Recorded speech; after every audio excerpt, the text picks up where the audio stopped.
Peace and harmony coming to you today. How does child abuse affect our eating habits? If we look at the state of the economy today, the state of our culture, the fast food habits, the sugar habits, the coffee habits, the um, eat and go habits, eat without digesting, eat while multitasking, um, all the different behaviors that affect our internal processing of food and our appetite and our emotions, if we really look at that, oftentimes people are led into a downward spiral of obesity, food abuse, food addiction, low self esteem, self loathing, bulimia, anorexia, all trying to resort to a basic point of homeostasis in the body, which is our natural cues and our natural clues about what we need to eat to feel healthy, whole, and in our best energy and in our best nutrition. And what I find is that these are all learned behaviors. Obesity is a learned behavior. Sure, there's a chemical component, but we do have dominion over our our bodies and our behaviors, especially when it comes to appetite. It's a fallacy that we do not have control over these stuffing feelings, these stuffing emotions, these food addictions. It's just a rut. It's an unhealthy groove that's been set within the body to habitually engage in these behaviors. And it's the unlearning, or perhaps the education of how this was set up to begin with, that we need to look at to help remove some of these harmful and disease-provoking behaviors and rid our body and our mind, emotion, and spirit of these conditions so that we can create a healthier, wholer perspective in our life. Child abuse, as we've discussed in some previous videos, it affects self-esteem, which is our feeling of self-worth, our feeling of comfort in our own skin, our ability to navigate in the world freely and happily. And with that becomes also the ability to support ourselves from a feeding standpoint, in a nutrition standpoint. Food affects our well-being, and if you've been a victim of child abuse, sometimes you have issues with food as it relates to deserving, or you use food as it relates to rewarding you. Food is not a reward. Sure, it's pleasurable, but to get into a habit of rewarding oneself with cookies, donuts, sugar, coffees, ice cream, eclairs, donuts, high-fat foods, greasy food, sugary, it's not a reward. We're fueling an addiction that's often rooted in low self-esteem that was originated in childhood, that's perpetuating that same experience in our mind, body, spirit.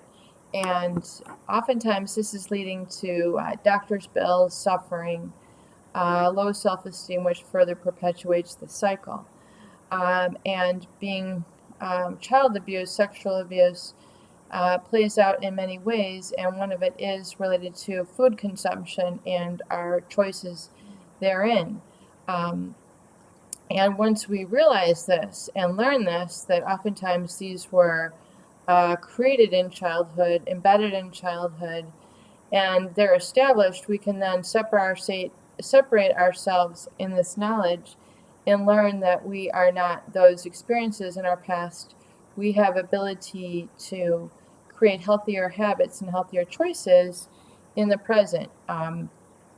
Now, that's tough when on every street corner there's a Starbucks, and on every street corner they're building another Starbucks. I mean, if you live in a community long enough, you're going to see another McDonald's, another A&W, another Starbucks, which is, again, fostering those unhealthy habits, those unhealthy behaviors, those unhealthy choices. It makes it difficult to repel those. But once you realize that you are above that, you're beyond that, sugar is not your friend, sugar is not a reward, caffeine isn't always necessary, Having a hot dog, a Big Mac, a cheeseburger isn't always going to be the answer to your problems. Um, Food is not a solution to your problems.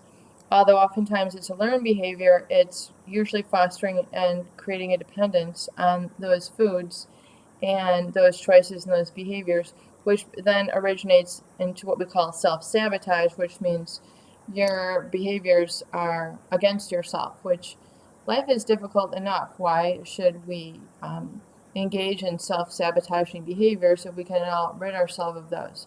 It's scary to confront these changes. It's scary to take responsibility, yet it has to be done in order to get to the other side of child abuse and to get to the other side of low self-esteem and these negative emotions that become toxic in a person. It often becomes a life or death situation.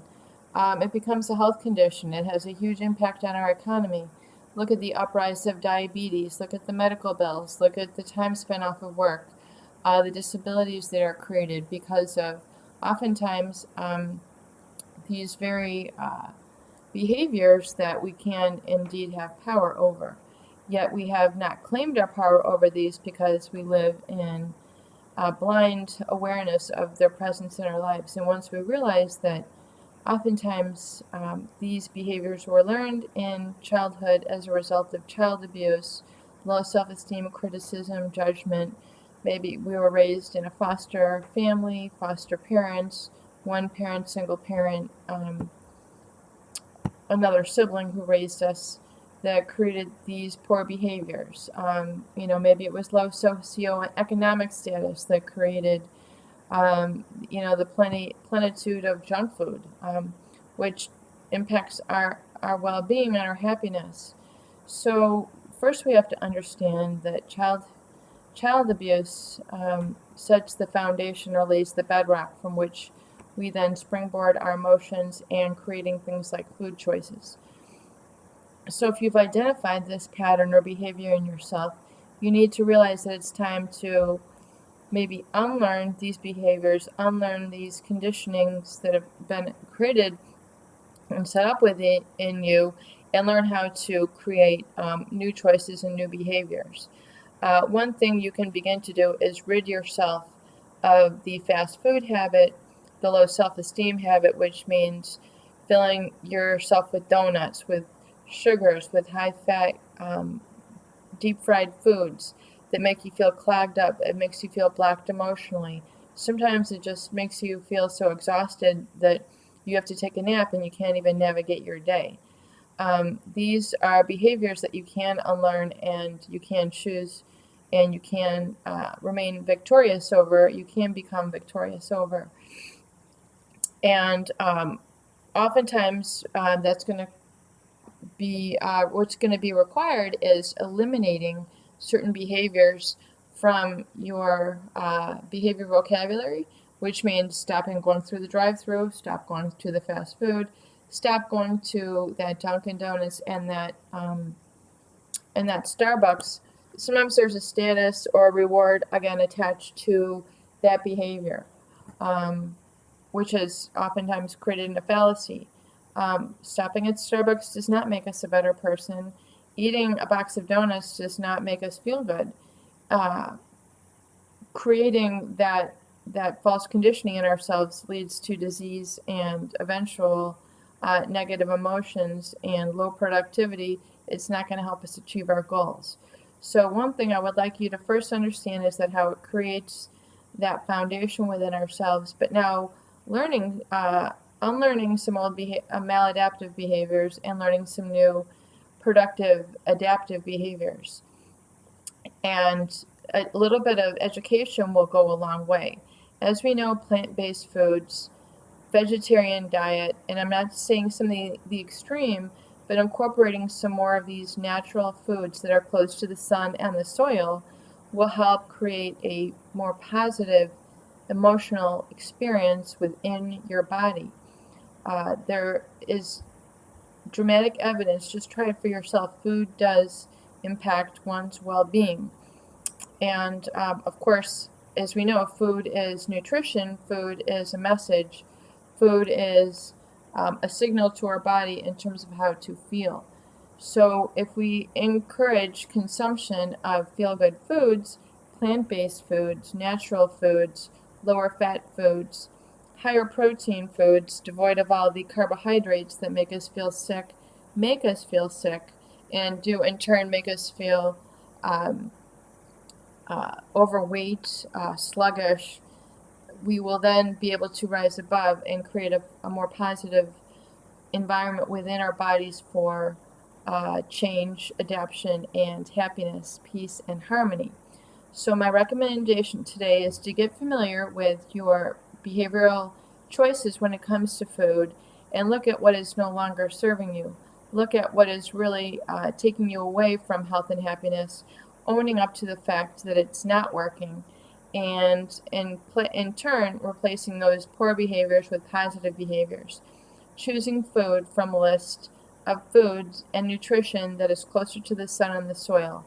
Plant-based foods, higher protein, lean foods. We'll go into more of what those choices are, but this is just a first primer, the tip of the iceberg that can begin to help you on your journey. Hope this is helpful. Sending you infinite peace and harmony. Love you.